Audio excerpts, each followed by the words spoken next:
Hello and welcome to Between the Books. My name is Shannon. And I'm Isadora. And today we are going to be talking about The Everlasting by Alix E. Harrow. But first, Isadora, what are you currently reading? Well, Shannon, I actually think we're both reading the same book right now. Yep. We are reading Everyone in My Family Has Killed Someone by Benjamin Stevenson. And we're reading that because we have a little book club with our friends. Yeah. And that's our book club pick, basically.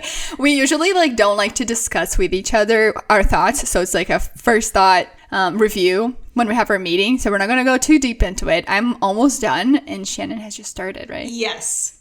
But it's a mystery. Yes. So. And, I don't want to give spoilers, but... Don't. I'm not going to say... Well, I think you can say what you just told me before we started recording. Oh, that I think that if you are thinking about reading this book and you would be interested in trying to solve the murder... It's a murder mystery. Yes, everyone's killed someone. I think this could potentially be a book where you are able to solve it if you paid attention to the clues and just basically noted every detail and try to piece the timeline for each character. I think it could potentially be something that you could solve.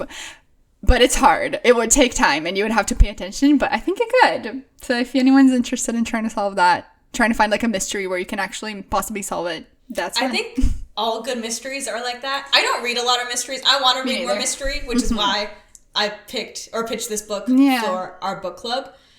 Because the only really other one we read was 7.5 Deaths of Evelyn Hardcastle. Yeah. And I think exactly, I've read mysteries where sometimes there's a supernatural element and that kind of messes everything up because you can't really predict. You can't really guess what's going to happen. Yeah. And I've read some Agatha Christie books and they're also famously kind of hard to solve. So I think also because... Well, now I don't want to spoil any of Agatha Christie's But she just works. kind of has some random things to it. She was just yeah. Yeah. But let's get into the book that we are going to discuss today. Okay, so let me read the synopsis. Sir Uno Everlasting was history's greatest hero, a well-known story that ends in tragedy. Centuries later, Owen Mallory has dedicated his life to studying Uno Everlasting. One day, a mysterious book is mailed to him that is the key to traveling back through time, possibly giving him the opportunity to rewrite history himself. Actually, the way that we kind of came about knowing about this book, or that this book was going to be written, is because Alix E. Harrow wrote a short story a couple of years ago called The Six Deaths of the Saint. And it came out with it was an Amazon collection of short stories. And so it's not printed or anything, but you can buy it on Amazon. It's $2. And I read it first and I loved it. Right away, I think it's still now one of my favorites, probably my favorite short story of all time. Yeah. Or one of my favorite short stories. And it's just so good. So I got my friends to read it and she really liked it too. Yes. It's a very short story, yeah. But it has a similar vibe. It has a night, it has a time loop in it. Mm-hmm. You should just read it instead of listening to us talk about it.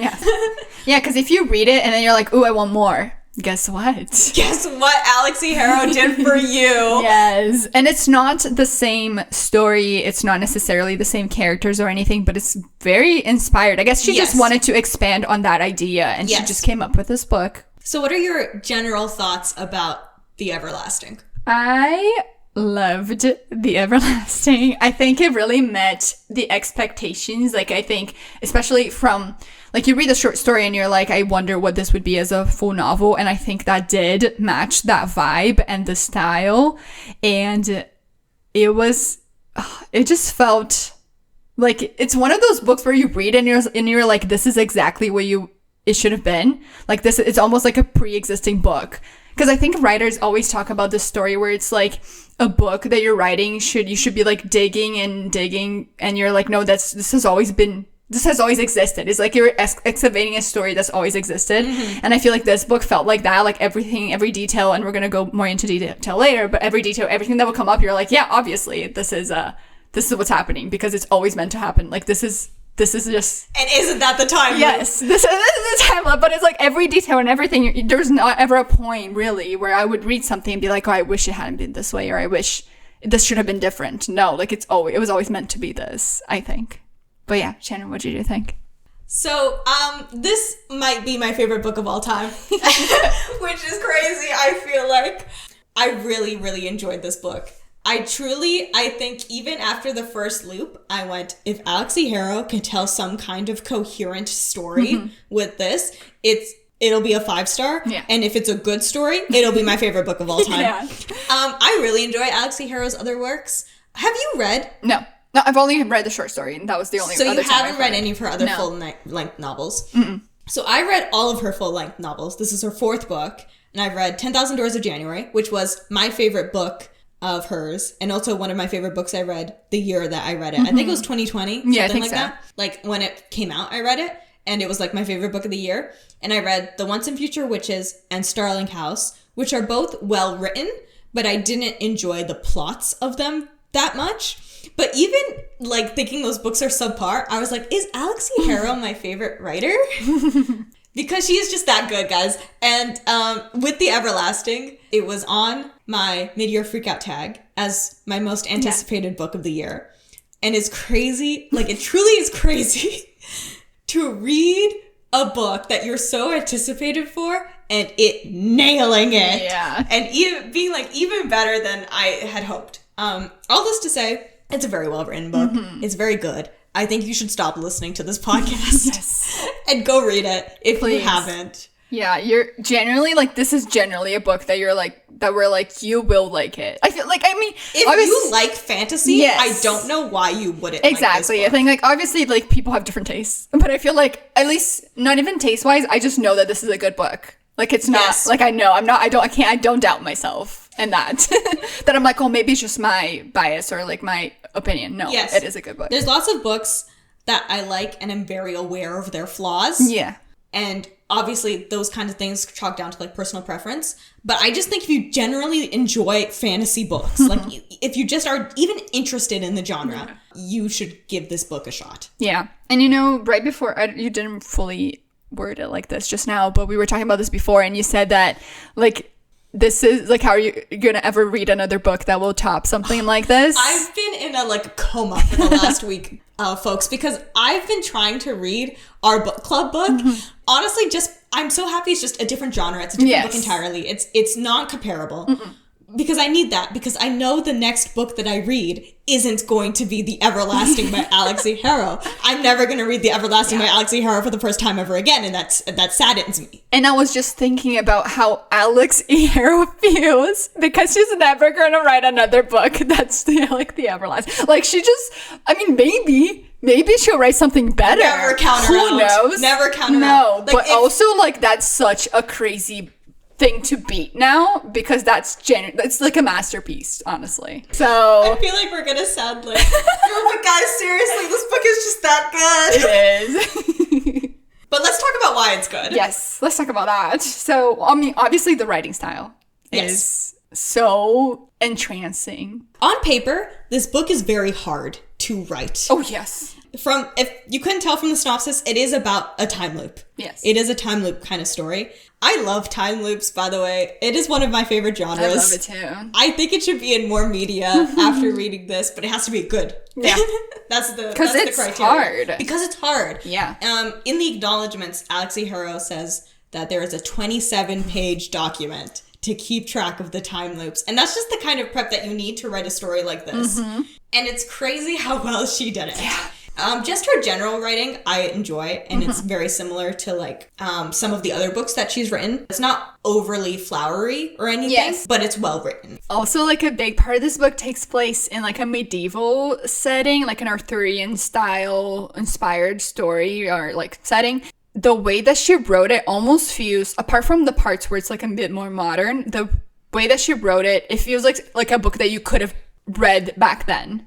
Like, I just think that the way that the prose and just the way that they spoke, and that's the thing, like, it wasn't even just the way the characters spoke, it's the way the descriptions and her writing was. So it felt very much of the time, and it also felt there were sections where there were, like, little fairy tale, like, separate fairy tale written stories, and the whole thing just felt like this Hans Christian Andersen fairy tale almost, you know what I mean? Like, just the elements and the way that it was told. It was just, you know like, everything. What I really enjoy about this book, now that I'm hearing you talk about, like, that, Yeah. is that that's also a big part of the 10,000 Doors of January. Okay.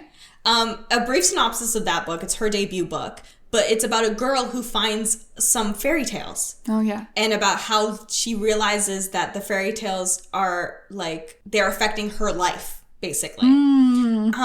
But in the book itself, they have experts from the book. It's a book within a book. Yeah. And usually those are not good. Yeah. Usually those suck. Okay.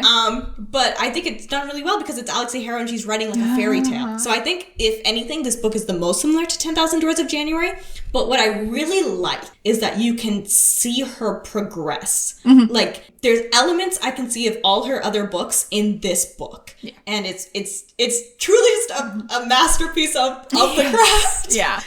I need to like look up and see how long it took her. Do you know like how long it took her to write this book? Like, I don't know. I like she must have said it in some sort of interview or something. This feels like this not to talk about V. Schwab, but V. Schwab goes on and on about Addie LaRue and how that was like a book that she had been planning for like 10 years. It was like the culmination of like her, like this is what she was meant to write, was Addie LaRue. And I feel like this, I don't know if that's how Alix E feels about this book, but it feels like that sort of book where it's a book that's just been, like it must have been in her mind for years and years. Like there's no way this is a 2-year idea. A 2-year idea. Like this just feels like something that had to be like thought over so much for so long. I don't know. I'd honestly love to hear her talk about it. I know. When did she come? Shannon almost exposed where we live. Come to somewhere. Do a book tour around. Go to various places. Maybe check out where Arf Kwong went last time. And maybe come to the same place. But I think we should also talk about the biggest choice that she made in this story, which is that it's primarily told in second person. Yes. Which is obviously not something that happens often. It is now, I'm realizing, a common trait in literally all of my favorite books. Yeah. It's in all of them. Yeah. And you know, that's so funny because I didn't used to love second person. My friends can attest to that. But I think if it's done well, I think sometimes it doesn't work. Yes. But sometimes when it's done well, like in this one, it needed to be second person. I loved it because it just added such a romantic layer to the story. Yes. Yeah. I do believe that like second person needs to have like, there's a reason why it's happening. Yeah. And in all my favorite books where it's been included, there's been a sufficient reason. Yeah.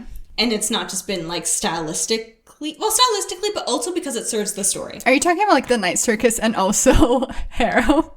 Yes, I am talking about the Night Circus and Harrow the Ninth. Now, I don't want to spoil those books because those do work well, yeah. But those ones also serve the plot about the way that they were written. Yeah. I am, yes. Now, yes.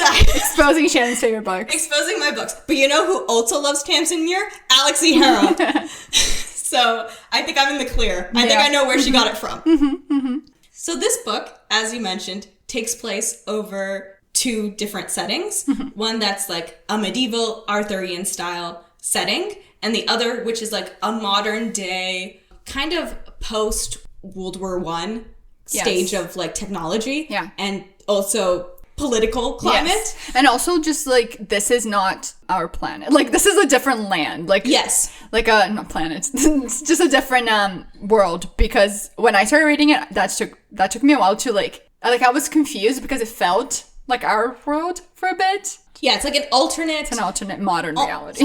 I guess alternate history because it is kind of like the 1930s, yes, because they still had maybe kind of like technology. Exactly, that's what I was thinking. But yeah, alternate history, like European, like power kind of country. A lot of the settings, the 2 settings, tie into like the themes of like the story. So it's not just a great story about time loops and knights, but it also like tackles a lot about like a society that's slipping into like fascism and like a dictatorship. Yeah. And I think that part of the story and the way that Alix E. Harrow wanted to tell a story about how a society can slip into fascism without like regular people noticing. I think she did very well. Yeah. And I think is a like also like just I feel pretentious when I say it, but like an important story to read. Yes. Yeah, exactly. It wasn't too on the nose. No. But the more you discuss it and you notice the details, you see the little changes that happen Yes. Especially over each time loop.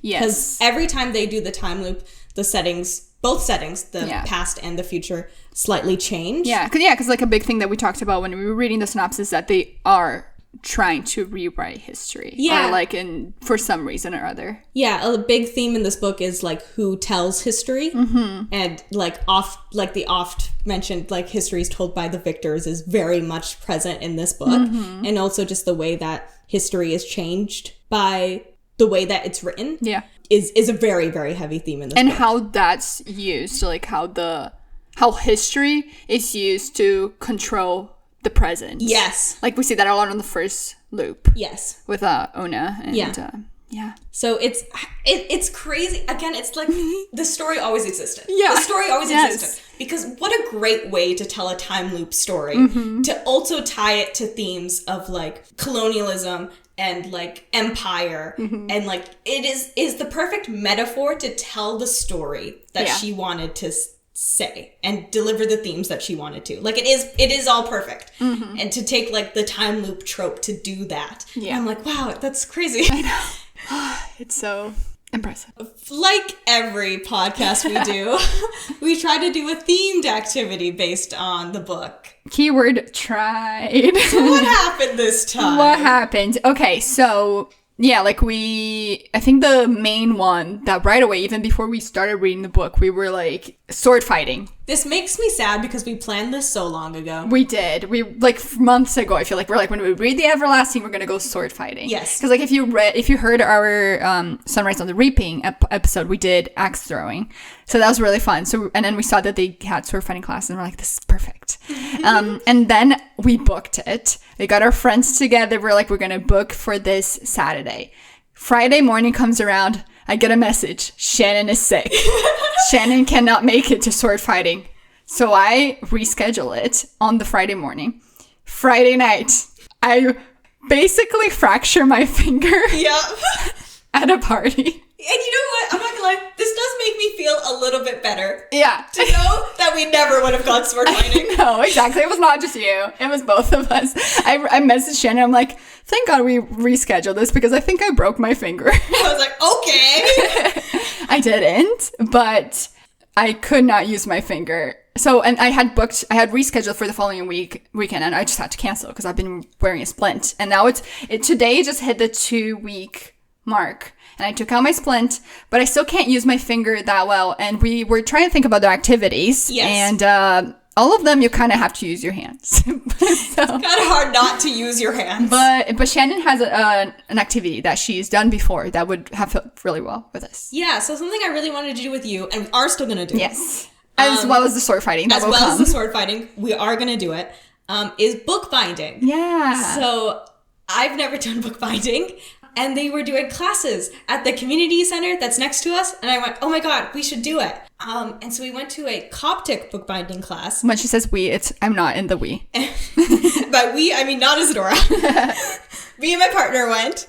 Also, like, by the way, like a day after we flew back to Japan. So while I was like fully asleep in my house trying to get over jet lag, Shannon was bookbinding. I was like, is there like the bookbinding I made? So Coptic bookbinding specifically is an Egyptian style of bookbinding that's persisted through the centuries because it's just that good. Yeah. But it's a lot like sewing. You're basically just sewing the pages together. It was so fun and also like incredibly easy. It was much easier than I thought. Yeah. And I was like, I could totally teach you. Obviously we didn't get to it, but I think it was really fun. Yeah. And I think it's super interesting to learn that skill yourself. Yeah. And if there's anything that you want to bind yourself, like for example, one of the things that I think would be super easy is just to make your own sketchbooks. Like if you do a lot of drawing and then you can just get paper like the size that you want and then bind it yourself. And it's like none of the equipment's very expensive. You need like a needle, some like thicker thread, and that's kind of it. And the paper, I guess. But it's all like pretty simple to do and get. So I really recommend it. At least Coptic bookbinding. I want to do that. They also have a medieval. This is one that actually maybe we should do. We could do it. But it's a medieval leather bookbinding class. And we originally wanted to do that one. But it was full when we went to go try to sign up for it. So we did Coptic bookbinding instead. Is that what cover do you use for this? It's leather. One? For the one you did. Oh, it's just like regular paper. Yeah, like cardstock kind of paper. Because you're like sewing it. So that makes sense. Papers are made out of is less like crucial. Yeah. That is cool. And that would have worked so well with this book because of there's a book. There's a magical book. There's a book. So those are some things you can do if you read The Everlasting. And we will report back in future episodes. In the future when I can move my finger, when I can bend it properly. So I think we're going to jump into spoilers now. Guys, go read it. Please. But we are now going to talk more in depth about the actual plot, the characters. So this is your warning, but you really should read it. Okay, so the way we're going to talk about this is we're going to go through the different sections, so the different deaths that are described in the book. Like if you've read the book, so you know. you haven't not read the book and kept going. You have read the book, so you're on the train with us. So yeah, we'll do through the different sections, and then obviously like things or details will kind of pop up, and we'll talk about them. Yeah. But starting with the first death of Una Everlasting. So this is how we're introduced. We're introduced to Owen. And at this point, he does not remember anything. And so we don't know anything either. We don't know what's going to happen. I love Owen. I would say it's about every character. I love the way that we're introduced to the story through Owen. And the Empire itself and the current society that he lives under and how much he loves Una. I know. I love how he said that Una was there for all of his deaths that he would say, that he would call, or like changes in his life. So he would see, he had like a little children's book of her, and then he saw her poster right before he joined the war. Yeah, I thought that was cool that she was present like that. And like I mentioned before, like how her image was being used to control society. Yes. And like be like, oh, you have to fight for Dominion because Una was fighting for Dominion, and it was just like this big historical figure that people were supposed to be looking up to. Did I tell you I didn't really read the synopsis of this book before I bought it and I read it? No. So I didn't actually know how Owen was going to go back in time. So when Vivian Rolfe stabbed him, I was like, holy shit. Uh-oh. Anyway. I don't think I think I read the synopsis, but I didn't like process it. So I also was very confused about what was happening. Yeah, all this to say, like I've seen some reviewers talk about this book, and they always mention the fact that the book takes him back, and I'm like, don't mention that, even though it is in the synopsis of the book. Yeah, because I don't think I knew. I don't think I knew when I was reading it. Like I didn't expect that. This Owen at the start of the book, he believes in his nation, and he's still like. Like, when we are introduced with him, he's, like, a post-war veteran. Yeah. We read about him going to war. Something happens to him during the war that we don't really understand the details of yet, but kind of shape his character into the way he, like, refers to himself as a coward. I forget if he explicitly refers to himself as a traitor, but, like, that kind of, like... he gives... Like, we kind of understand that. We kind of understand that something happened. Yeah. Another thing I love about this book is the way that information is given to us. Alix E does like an amazing job of like drip feeding us information about these characters so that it's not like overwhelming because a lot of the first loop is us hearing about Owen's childhood and then Owen's situation after the war and everything. Like nothing really is happening, but it's just drip feeding you enough information to keep you interested and keep reading. And also this will be something we'll talk about more later, but whenever a big review happens, that's why, like I mentioned before, like it felt like it was so right. It felt like it was supposed to be there because we have been given all these tiny informations, and we're like, okay, now, like it just didn't come out of left field. Like we accumulated all these little things that we knew, and once this review happened, it was shocking still, but it was still like, oh, it makes sense. It puts everything. This all makes sense. Read. That's why we heard about all of this about Owen or this. It was good. So Owen.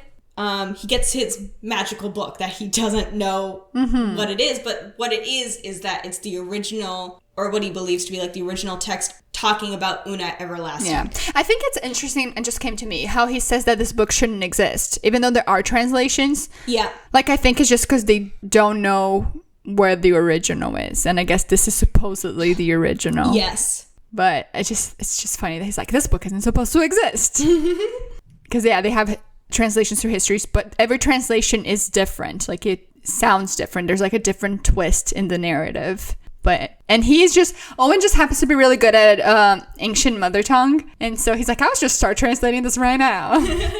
And then one day, like, the book disappears and then he gets a little note saying, come here. And it happens to be at the Capitol building. Yeah. And that's where he meets Vivian Rolfe. Yeah. And his dad. And his dad's there, too. This is also, like, this... I guess it's not spoiler to say, but this part... We can say spoilers. Oh, that's so true. We're in the spoiler section. You're allowed. This part of the story, this first part of the story, is retold to us multiple times in the other loops. And we'll get to it when we talk about the other loops. But what's really important is just to set the groundwork of what the story is like. So in this first loop, there's protests going on. And the Chancellor is planning to have Vivian Rolfe resign from her role. That's kind of the state that the present, I guess. I don't know, hard to tell what the time loop story is in right now. Says to Owen, you're our hope for our nation. Do you want to fight for our nation? Like the same kind of propaganda that got him to go to war in the first place. And he's like, of course I want to do this. Like, this is my life's work. Like, this is what it would be leading up to. And then he gets stabbed in the hand. And he ends up under the yew tree, seeing Una Everlasting for the first time. Yes. That he knows of. That he knows us. Yeah. And so this whole like beat is just him taking her through the story that he's already read, like the translation stuff. Like, you're supposed to be doing this, you're supposed to be doing that. So he's kind of guiding her through this. Yes. And while also being just in complete awe of her and being like, oh my God, this is a big historical figure. Oh my God. What I also love is that, obviously because it's the first time he's going through the loop, this is the first time or at least that he's remembering, that his illusion of Una is slowly shattering. Yes. Because the way Una her story has been told has been really changed throughout history. And to the point where the Una that Owen meets is not exactly what he expected, because she isn't diehard for her country. Yeah. The country doesn't even really exist yet. Yeah. She really loves the queen. And that's the one almost kind of selfish thing that she's fighting for the queen and not really for her country. But you're also saying there's some sort of resentment. Whenever the queen is mentioned, you can see how she's like, oh man, I just remember now when she's like, this is my last time, right? Like, this is my last try I have to do for her. And he's like, yes, it is. And it's not. But her just like, even back then being like so tired and like her body, like she's already being like, I can't do this anymore. Yeah, it's actually heartbreaking. And now that I feel like, I have to reread this book because I didn't connect until now that she was saying all those things. And it's like, it's got some, like, it fits with just that narrative, but also so much more when you know of everything that has come and will come. Yeah. And I love Una a lot in this story. I really also like that in this one, Owen is looking at the trials that Una has done. And still picking his country over Una. Yes. It's not a love story yet. He is slowly falling in love with her, but he's still editing out her story, making it seem different, the things that happened, making also the people's perception of Una different, because instead of the man coming who like grabs her hair and like spits at her, trying to instead change the story so that there's more rumors about her being heroic and saving people instead of like the actual atrocities that she did commit. And it's funny because like a lot of it is just him remembering what he knew of her. So now he's like there and he's like, oh, she's not actually like that, but this is how people have to know her as for like the future to be what it is. Yeah. So Una does her whole quest, makes it to the castle, and is killed by Ansel, the Knight of Hearts. Yeah. Right at the end. God, yeah. Owen decides that he wants to break the story. He wants to try to save Una. So he shoots 3 of the archers because he says archers are always the ones that got you. He shoots 3 of the archers. He thinks he's saved Una. And then Ansel ends up betraying Una. Yeah. Una dies. And then it turns out the first queen is Vivian Rolfe. Dude, that first review, I was so taken aback. When she started speaking and I was... when she was like, I always hated that fucking horse. I know! I was like, this was happening! Yeah, so she locks him away and she's like, you have to finish writing the story. Yes. And he does, because it's the only way for Owen to go back to try to save Una again. Yeah. Mm-hmm. And what I really loved about the end of this first loop, well, there's two things I really loved. One is when he goes back and Vivian says, or Owen says, I'm going to save her this time. And Vivian says, you always say that. Oh! That gives me like chills. You always say that. She's so awesome. Because we thought that was the first time. And this is like, I think this is the first time it fully is revealed to us that this has happened before. It's happened a lot of times before. And it really recontextualizes a lot of the story and about like the archers like getting her and like, it's so good. Like we learn more about this later on, but right there we can kind of start getting the sense that like, because he's lived so many, like through lives, so many lives, that's why, like, when he's in the war, he mentions, I'm really good at shooting. And you're like, it's just like naturally. And you're like, okay. But then now we get at least because he's done this so many times. So his body, like, naturally is good at it. Or when he says, I'm natural at talking at, like, an ancient mother tongue. And you're like, and he's never learned. He just knew. And you're like, okay. And then now you're like, oh, it's because he's done this so many times. And not just Owen, but Una as well. Yes. Which is like, why is she so good at fighting? The first time she fought Ansel, she lost. Yes. And like Vivian had to like try like again. Also, I feel like we're getting a little bit ahead of ourselves. Because but it's okay. At this point in the story, we only know Vivian took over as the first queen. Yes. And like that the first queen told her to do it. So there's still a first queen. We'll get to that. But we'll get to it. So Owen wakes up again. It kind of starts very similar where he's in his office. He gets the book. Yes. And he starts translating again. But this time he doesn't want to tell. This is also, I think, honestly, my favorite line in the book. Okay. Where this is where the second person is very good and strong. Because it is Owen, the you that he's referring to the whole time is Una. And the line that he says is, I'm too tired. I can't do it again. You tell it, love. I know. And I'm like, oh my God. And then it's a perspective switch. And we get to basically see the first loop again. Yes. But from Una's perspective, which I think this is after when he does go back. Yeah, after he goes back. Yeah. Basically the first part is pretty similar. True, yeah. But after he goes back, it's we see the first loop again, but from Una's perspective, we basically confirm that the reason that she was there under the U, not doing her story in the first loop, was because she was just so tired that she just wanted to like end it all. Yes. And she's like so different and like from even just the way Owen perceived her in that first loop. And also I like the way that she talks about Owen. Yeah. I know. And yeah, it was just cool getting to see like how she was, her perspective of him. And then also like when she goes to see the dragon and stuff, like you guys see like little things that you didn't see before. Actually, that's a good And how she's feeling about it all and about Vivian or Yvain. Whoever that is. And how much that she loves Yvain, but she also is tired and doesn't want to fight. And also we learn about what actually happens at the Black Bastion and that at the end of the loop. Yeah. And how much it like affects her. Yeah. And how much she doesn't want to live. But how much she also now sees herself as a weapon. Yeah. And like someone needs to wield her in the way that she's like internalized herself as a weapon. And it boils down to like also the themes of the story, which is like the body remembers even every time they go back through this loop. They don't remember, but their bodies remember like the weariness that they have to go through each loop. So they're exhausted. Yeah. And I just, it's so good. Yeah. What we loved about this section as well is that you start seeing, like at this point, you kind of assume the loop is going to be the same. Yes. Like everything's, but then something happens and you're like, wait a minute, this is not how I remember this happening. Yes. Like when the guy grabs her hair. In the first loop, she cuts his hand off. In the second one, Owen stops her and she doesn't do it. Yes. And I was like, what? What? And in this one, they develop a more romantic relationship. So in this one, they end up like cuddling together. At the end of this loop, they actually kiss each other. Yeah. They also kiss each other on the hand. It becomes more of a love story in this loop. Yeah.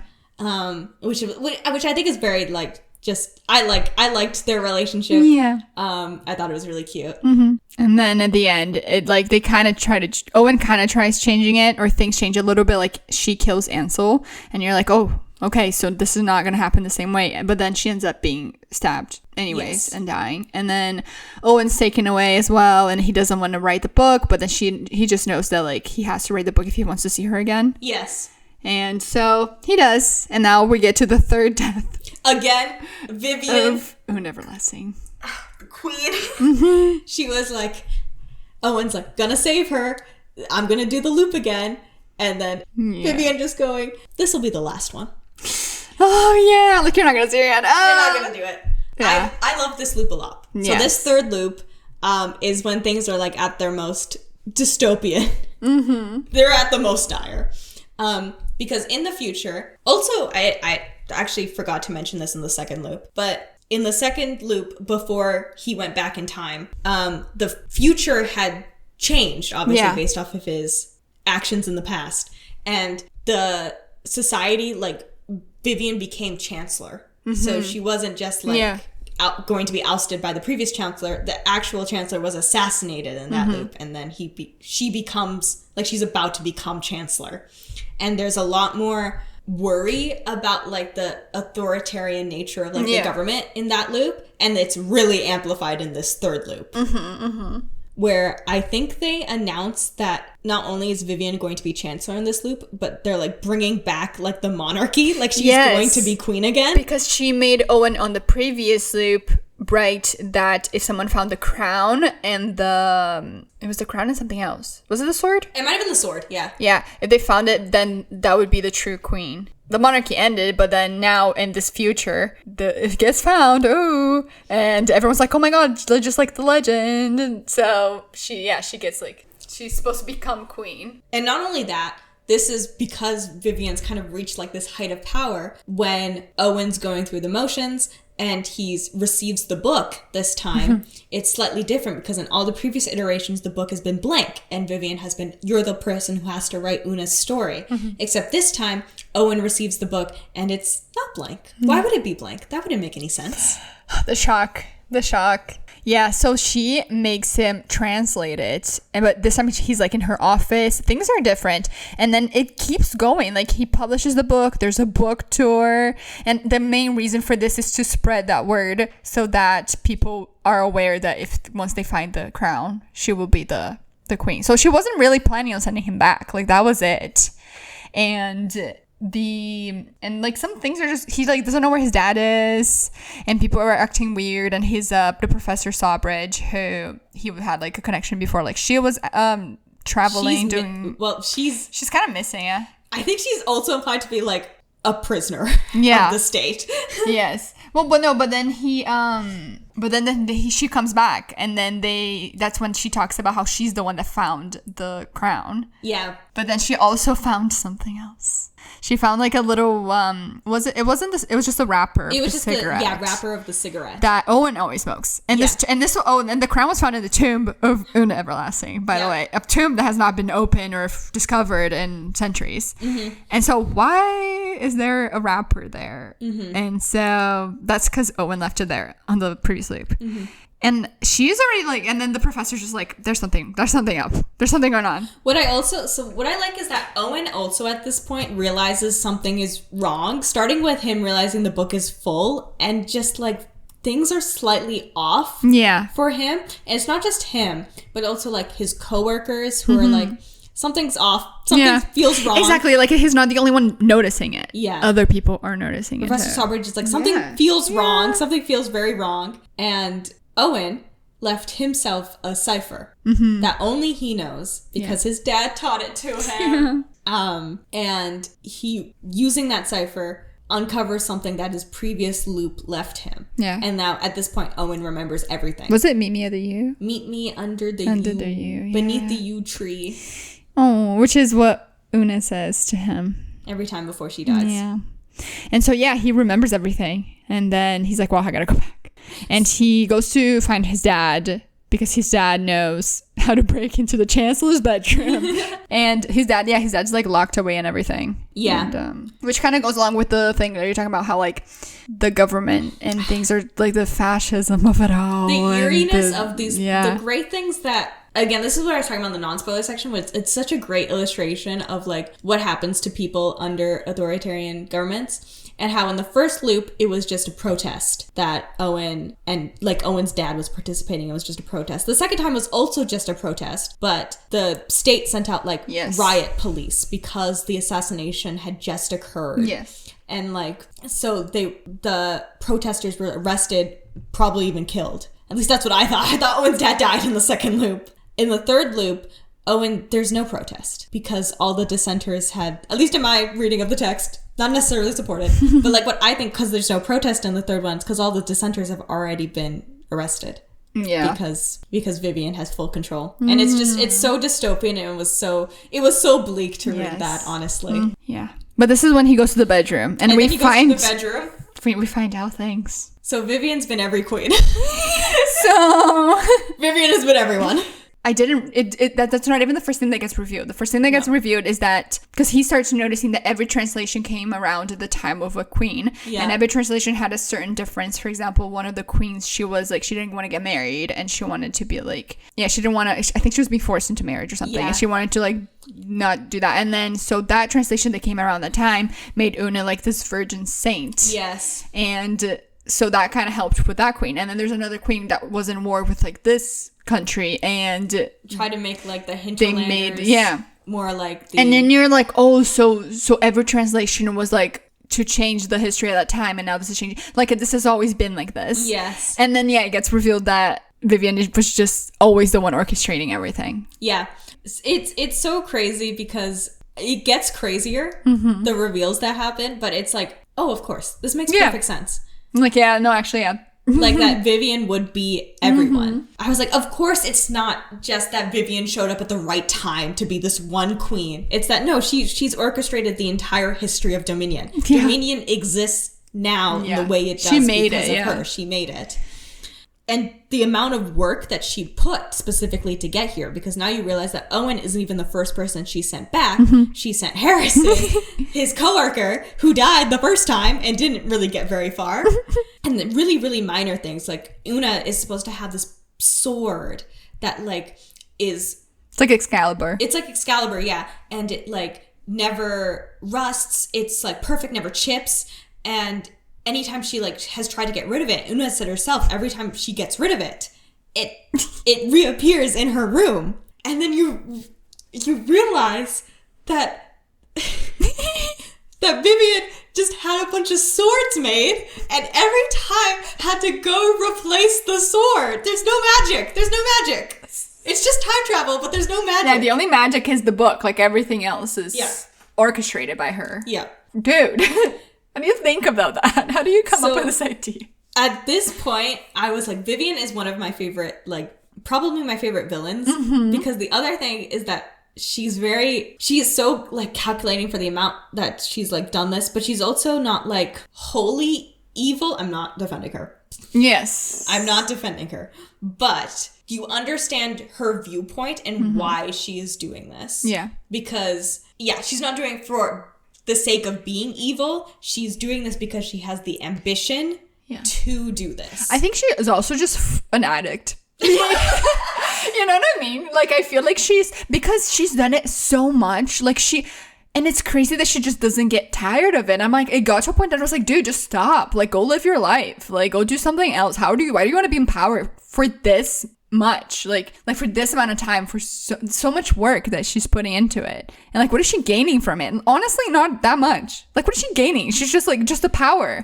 But she doesn't have anything else. But it's just like, I think she's just addicted to it. Because even like at the end, quickly jumping to the end, when I asked her, like, if I let you free right now, would you go free and leave and live your life? Or would you still try to do this whole thing again? And she said, yeah, I would. I don't think it's that. I think it's that every time she's had power, she's felt threatened. She's never been in a position of power and has not felt threatened at every point that she's been doing it. So I should still, like, I get it. Because she wants to stay in power. Because she's a powerful person and she wants to control history and the way that Dominion exists. She wants to control Dominion in the position that it is currently in. And the way to do that is to control Dominion's history. But yeah, at this point, like, Owen is trying to get the book. And he does get the book. And he's like, I'm going to go back and I'm going to save Una. And we're like, oh my gosh, he's doing it. He's doing it. And he's got a gun and he's about to shoot Vivian. And Vivian moves and she takes out the sword and she blocks the shot. And does she say something? Something about how many times it took her, I feel like, just to know that... Like, she knew he was going to shoot her, so that means they've done that before. Yes. And you're like, what do you mean? So she says, when he shoots, he says, the last thing I saw before I left was Vivian smiling patiently, as if she had known exactly where my bullet would fly, as if it had all happened just this way many times. That, like, gives me chills, guys. So, like, it just... it always gets to a point where you're like, This is it. This is when things are changing, but it's not. No, we've done this before. We've been here. I think I've seen this one before. So he meets Una, and Una actually also remembers everything. Mm-hmm. And so they decide to hell with the story. They're not going to do the story anymore. And Owen also has the book. Yeah. So that they can... Time travel. They spend some time, and by time, I mean literal time. They are traveling through time, on the run together, trying to find a home for themselves. And so it's like, it starts like this 9-year stretch of time where they believe that they're safe. Yeah. But whenever and I guess they do kind of realize it now, like whenever they do time travel or travel to a different time, they go back to the U tree. Yes. So they have to, they don't use it that much because or they can't go that far away because then they have to like redo their thing. Yeah. But they don't stay that long in places. No. But then they start to see the U tree as their like safe haven. Yeah. And they have like the rules. What are the rules? One of their rules is we're not going to travel back to Yuna's time. Yeah. We're not going to change anything that happened to the Black Bastion. We're not going to change anything that happened with Yvain's rule. Mm-hmm. We're just going to stay within our time. Yeah. Or not the time after Una's death, but before Owen was born. Yes. I think the other one was just like they can't change anything. They can't make any decisions to change anything. History. And, I think this is actually the first one, but the first one is just not to stay in one place for very long. Yeah. So those are the rules. All 3 rules that they end up breaking. Actually, not that rule where they end up wanting to change things. They do end up building, like, a home for each other. Oh, yeah, they almost do, but then they don't change it. Yes. Mm-hmm. They end up building a home for them. They end up having children together, which is very sweet. But you can see the way that this is ruining Una. Mm-hmm. Because Owen is trying to soften her, trying to make her passive, trying to, like... And he's doing this for his family, just for a happy ending, because they need to try to evade Vivian throughout time. Like, they don't know where Vivian's gonna pop up and potentially, like, stop them. And people talk, like, if they saw someone that was, like, if someone describing Una carrying a sword, fighting here, protecting people here, that, like, they would know. So that's why they had to, like, keep a low profile. Yeah, but Una, and she, like, loves the life that they're having, but it's grating that because she wants to help people so badly, and she's had to like turn around so not to change things. Yeah. And this is the 3rd death of Una Everlasting. And so then they have the kids and they're like having such a sweet time, and then bam, Vivian shows up at their cabin, and it's so upsetting. Because you also learn that they've done this before. I know. They actually haven't escaped yet. No, they haven't. Because Vivian sees their children and goes, oh, they come out the same every time. What do you mean? What do you mean? I love and hate it because, Alex, I should have known. I should have known. Of course we've done this before. Of course we've done this before. And yet I'm still surprised every time it happens. Yeah. So Vivian kills Una. And has all of them go to the U tree. And then this is when Owen realizes, oh, it's not a magical book. It's never been the magical book. Because Owen tries to destroy the book. Yeah. But it doesn't matter. It doesn't matter. because it was never a magical book. That's silly. That's stupid. It was the yew tree the whole time. It's the tree. That's why they keep coming back to the tree. That's why they keep meeting under the tree. He was made from the tree. So they can time travel with the tree. Yep. They don't need a book. They don't need the book. And then, and of course, well, she threatens the kids, obviously. That was like the whole point. And that's why they had the kids in the first place. Yeah. So that Vivian knew that they would have the kids. So that's why. Yeah. And she knew they were. Yeah, she knew where they were the whole time. Yeah. Like, it's not like they were escaping at all. But so he leaves and he's like, no, we will have the children again. Like, I will just go back and we'll fix this. And Vivian's like, sure. Yeah. And then she's like, yeah, you always say that. And then we get to like what's kind of technically the last loop. The fourth. Yes. Because that would be the fourth death of Una Everlasting. That was the fourth death. Vivian shows up and she's already like, okay, you know the drill. Let's go back. She's like, and then he's like, wait, no, I want to say my goodbye. So he goes and he talks to like the professor and he talks to his dad.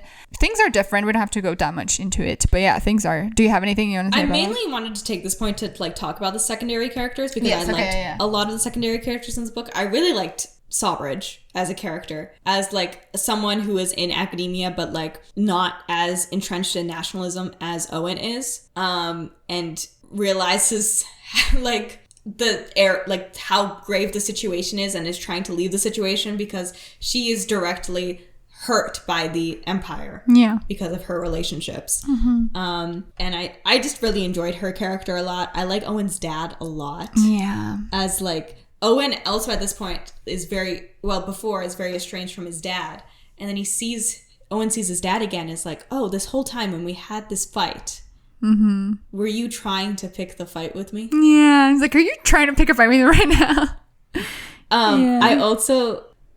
The thing I love about Owen's dad and about his polyamory with the barkeep and his wife is that like that's kind of how you win under a rule like Vivian's, which is having compassion for people. And, like, seeing a drunkard single father and, like, taking him in and taking care of him. And that's, like, the unity part of it. And, like, coming to terms with, like, your estranged father and understanding, like, where he's at and, like, the different viewpoints that you may have. Yeah. And, like, that's what brings us together. And it's, like, how we fight over authorities like Vivian in the story. Because that's what brings us together. Yeah. And that's... flash forwarding. I don't think there's anything really important to say about when Owen goes back. Well, he goes back and he's just like, okay, let's get this done. So they kind of speed run. Una does not kill the dragon. Yes.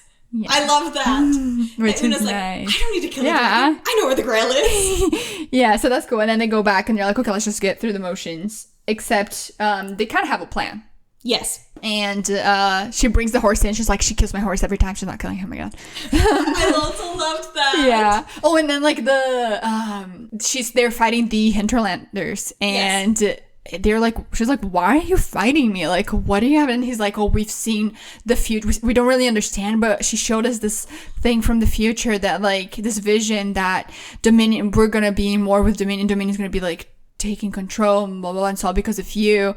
And then I was like, did she show you a newsreel? She showed you a video? That's, dude, Vivian is crazy. Crazy. But then they get to the throne room, the whole shebang. She fights Ansel. The reason they're doing this, by the way, is because in this loop, Owen also wants the book because they have a plan this time. And they have this massive fight with Ansel and the rest of the hinterlanders, and Ansel is the one who ends up making the choice to like side with Una and not betray Una. Because they kind of tell him, they're like, she's controlling it. Like this, we've done this before, dude. And he ends up throwing the book. Ansel is one of my favorite secondary characters. I want to give Ansel a shout out because I really enjoyed seeing why he took the steps that he did, but also Una still having the perception of him being such a close comrade. I know. To her. Like earlier, before she was talking about him, she starts crying because she's like, he's like my brother. Like he would never betray me. Why are you saying that he would betray me? He would never. But it's also like the way Vivian also talks about Ansel as another tool that she's groomed. Like, she changed his appearance to fit hers. Yes. He used to be redhead, and then now he's blonde. She would like make sure that she would talk greatly about Una in his presence. Yes. She would see how much she doted on her to make Ansel jealous, and she would be like, and it took so long to do it because they had such a close relationship and it felt so sad. I also really love that Owen hates Ansel, and it's so obvious. Yeah.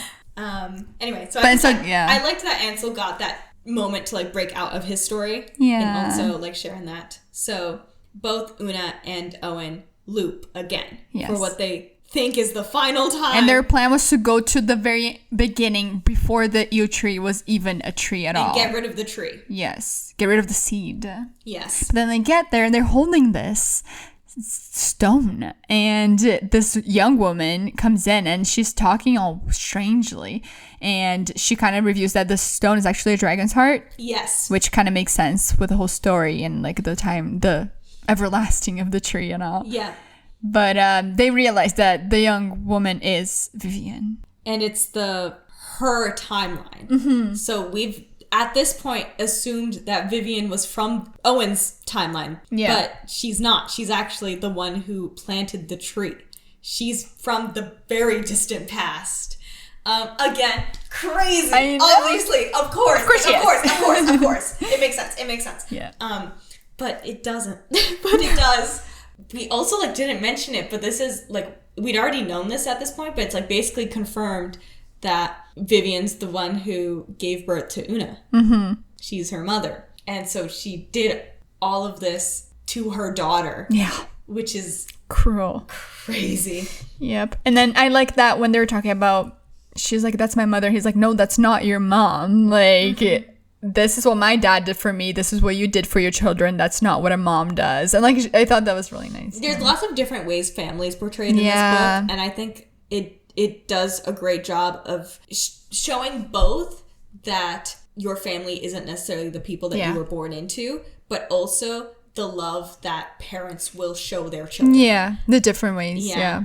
And I just think the way families also handled in this book was done really well. Yeah. But you find out that Una was born as a stillborn, and that the way the yew tree was planted was putting the dragon's heart in her heart. Yeah.